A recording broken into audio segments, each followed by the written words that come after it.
Welcome to crack प्रथम। हमारा ये जो ब्रह्मांड है वह हमारे कल्पनाओं से परे है, इसलिए इसमें सदैव ऐसी घटनाएं घटती रहती है जो हमेशा चर्चा का विषय बनता रहता है। ऐसी ही घटना घटी है पेरिस ऑब्जर्वेटरी में, जहाँ पर प्रोफेसर फ्रैंकोइस कॉम्स के नेतृत्व में एक शोध कार्य चल रहा था, जहाँ पर इंडियन इंस्टीट्यूट ऑफ एस्ट्रोफिजिक्स के वैज्ञानिकों ने 3 सुपर मैसिव ब्लैक होल को स्पॉट किया। दरअसल ये वैज्ञानिक दो ब्लैक होल NGC 7733 और NGC 7744 को मर्ज करते हुए देखना चाहते थे, लेकिन उन्होंने मर्ज के समय क्या देखा कि एक तीसरा ब्लैक होल भी यहाँ पर निर्माण होता है, यानी कि तीसरे ब्लैक होल को स्पॉट किया। इसलिए चूंकि एक अप्रत्याशित घटना थी, इसलिए इसको एक नया नाम दिया गया NGC 7733N। ये जो तीनों ब्लैक होल दरअसल हमारे गैलेक्सी के ये जो टॉकेन नक्षत्र है उसका एक भाग है। ये जो ब्लैक होल है इसकी सबसे पहली तस्वीर जो है 10 अप्रैल 2019 को दुनिया के सामने आई, जब वैज्ञानिकों ने 2012 में शुरू किए गए इवेंट होराइजन टेलीस्कोप से इसकी तस्वीर ली। ये जो तस्वीर लिया गया था 10 अप्रैल 2019 को जो प्रस्तुत किया गया था दुनिया के सामने, दरअसल यह M87 गैलेक्सी में देखा गया था, यानी कि ये जो ब्लैक होल है। आप सोच रहे होंगे ब्लैक होल जहाँ पर प्रकाश तो जाता नहीं है, क्योंकि गुरुत्वाकर्षण इतना अधिक होता है कि प्रकाश उससे पार नहीं कर पाता, तो फिर वहाँ पर तस्वीर उसकी कैसी ली गई, आखिर यहाँ पर तस्वीर बनी कैसे, है ना? सवाल तो है ना।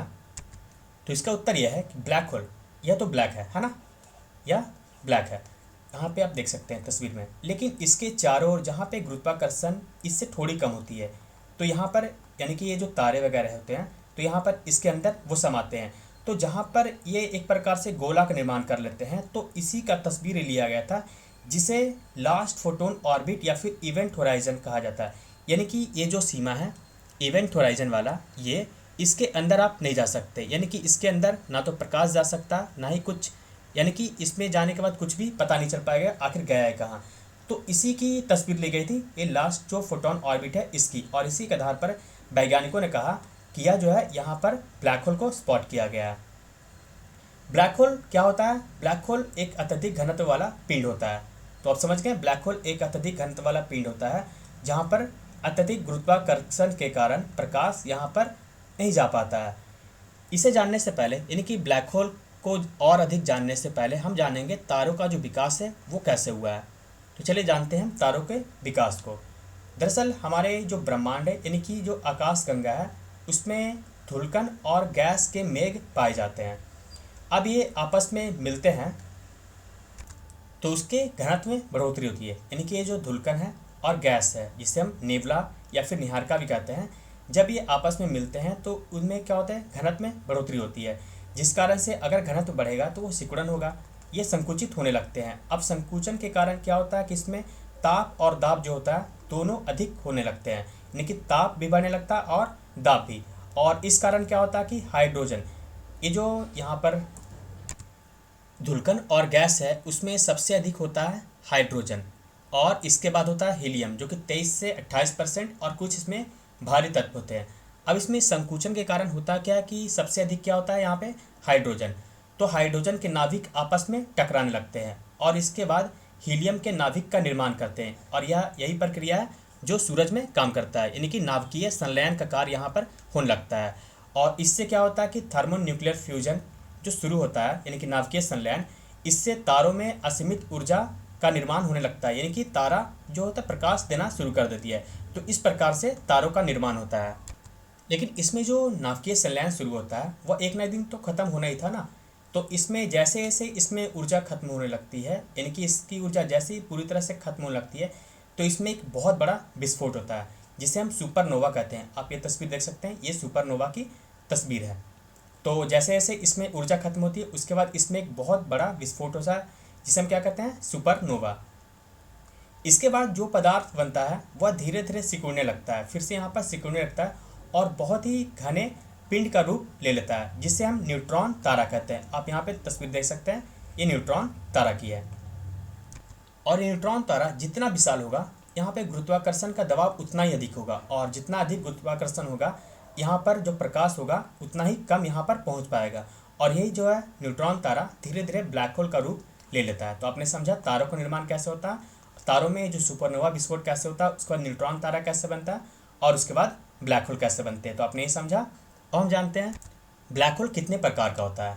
ब्लैक होल दरअसल 3 प्रकार के होते हैं, और वह भी भार और आकार के अनुसार, यानी कि भार और आकार के अनुसार ब्लैक होल 3 प्रकार के होते हैं। पहले होते हैं सुपर मैसिव ब्लैक होल। आप इसकी तस्वीर यहाँ पे देख सकते हैं, ये आप आसपास यहाँ से देख रहे हैं, ये दरअसल ये तारों की है, इसमें कई सारे गैलेक्सियाँ भी शामिल हैं।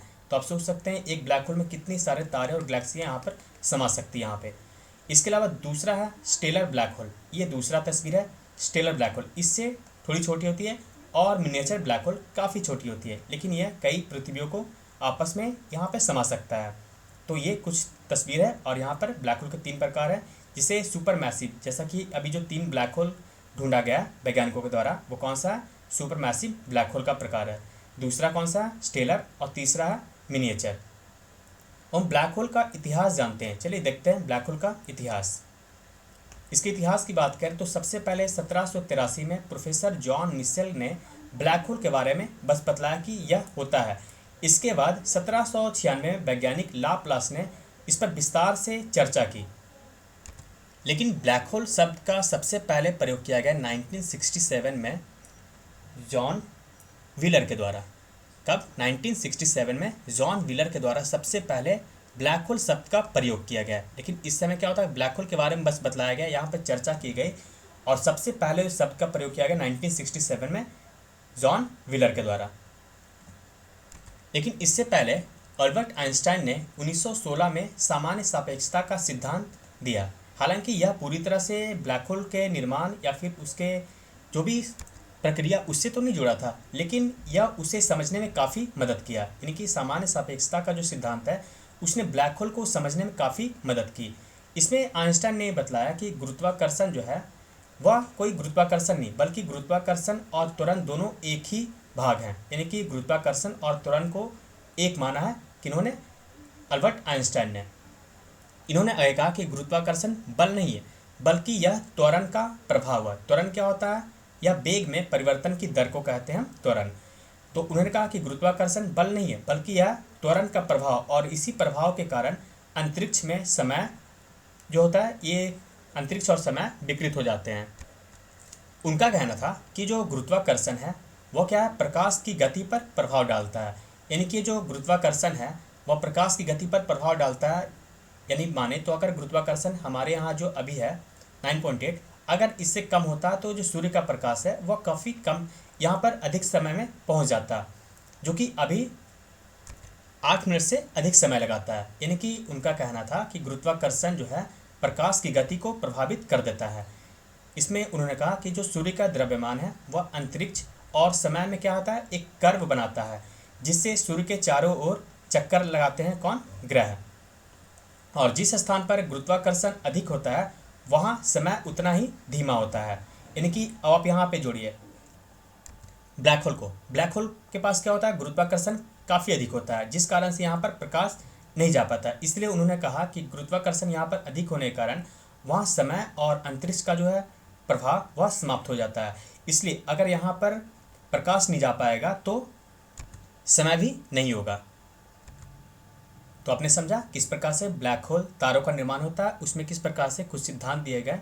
इसमें एक और सिद्धांत दिया गया दरअसल चंद्रशेखर के द्वारा।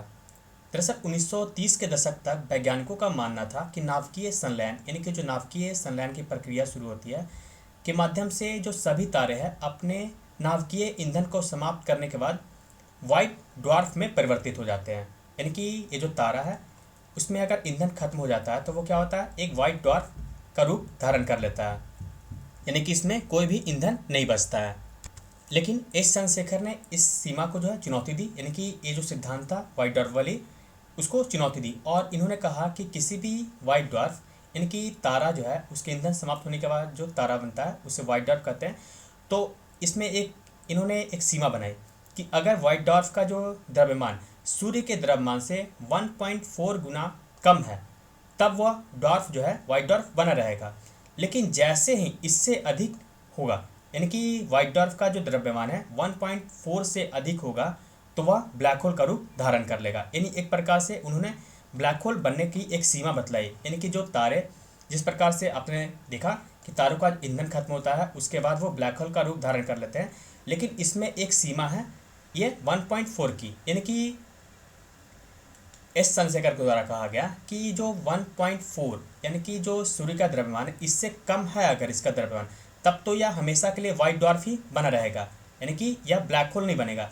लेकिन जैसे ही इससे पार हो गया तो इसके बाद यह जो है व्हाइट डॉर्फ क्या हो जाएगा, यह बन जाएगा न्यूट्रॉन तारा और वह ब्लैक होल में तब्दील हो जाएगा। यानी इस तस्वीर से आप देख सकते हैं व्हाइट डॉर्फ और दो व्हाइट डॉर्फ दोनों मिलेंगे तो यहाँ पे न्यूट्रॉन तारा बनेगा, यानी कि न्यूट्रॉन स्टार, और यहाँ पर दो न्यूट्रॉन स्टार मिलकर के क्या बनेंगे, ब्लैक होल।